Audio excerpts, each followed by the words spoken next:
continue here. Parliament has been given 2 years to change the Children's Act.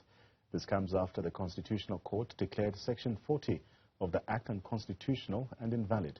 A lesbian couple had asked the Apex Court to change the provision in the legislation as it only allowed one person in a same-sex relationship to legally be the parent of a child. We get reaction now from Steve Letsike, who's the Executive Director of Access Chapter 2. A pleasure to have you on the program this afternoon, Steve. Firstly, how did the Constitutional Court even acknowledge the specific challenges which are encountered by same-sex couples who rely on artificial insemination to conceive biological children?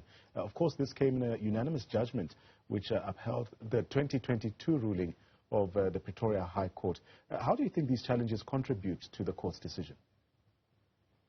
Well, look, I think, one, we have to acknowledge that the Constitution is so broad. At times, you do not have specifics that actually may be challenged by parents or people. So as we actually live through a living document, which is the supreme law itself, and many legislations that were developed over time, you realize that some of the pieces or sections and clauses of legislations are actually discriminative.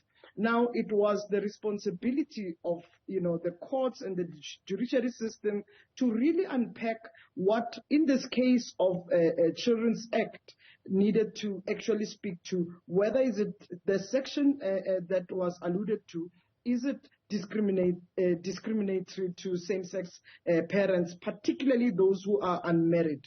And I think it's quite important that we realize that in society today, many of the children, it shouldn't become a prerequisite that who are their caregivers. Is the caregivers, is the parents, guardians, and in the diversity of society, does it require one to be married that they become legitimate parents for that matter?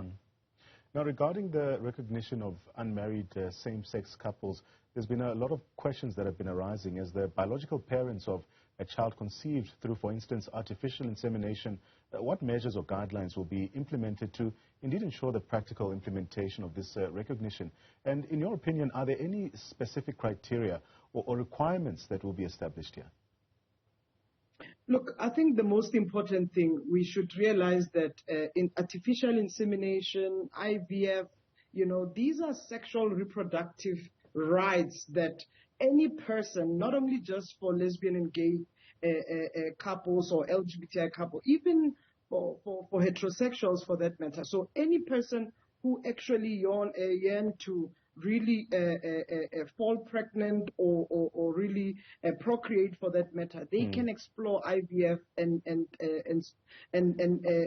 artificial insemination. Now, these rules have always been there. Yeah. Now, when it comes to the issues of Children's Act, it's about documentation, recognition, and making sure that the best interest of the child is taken to heart and where the child can be protected and have legitimate caregiving and parents.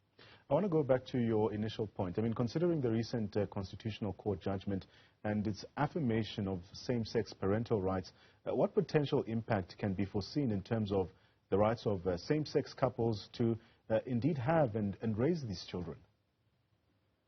I think this judgment on its own is a very good judgment, and I want to really applaud the judiciary and the department for not even appealing this.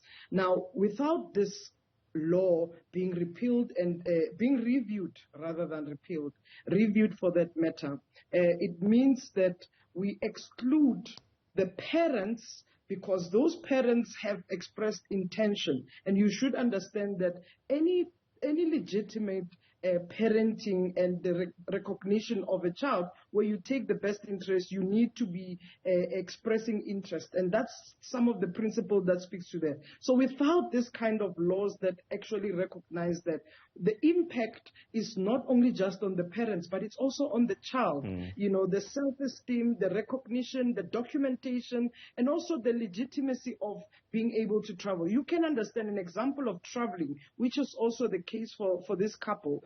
they needed to go, you need to actually have the other partner's authority that you can travel with a minor for that matter. Right. So you always have to, take the best interest of the child into heart, and this was the judgment outcome. Now, Steve, as we wrap up, how does this ruling indeed contribute to this broader understanding of the equality in South Africa? And additionally, are there any other legal or policy implications that may arise as a result of this significant ruling here?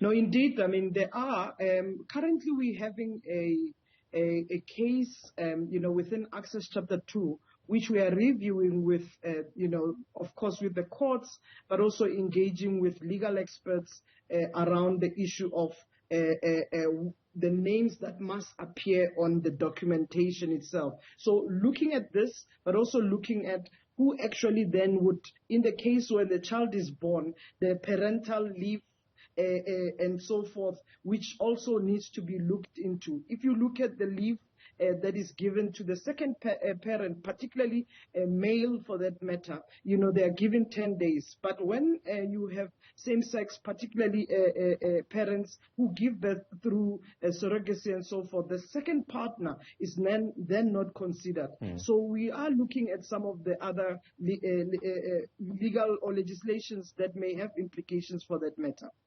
That was gender rights activist and executive director of Access Chapter 2, Steve Letsike, of course, giving us his reaction to this ConCourt ruling declaring parts of the Children's Act invalid.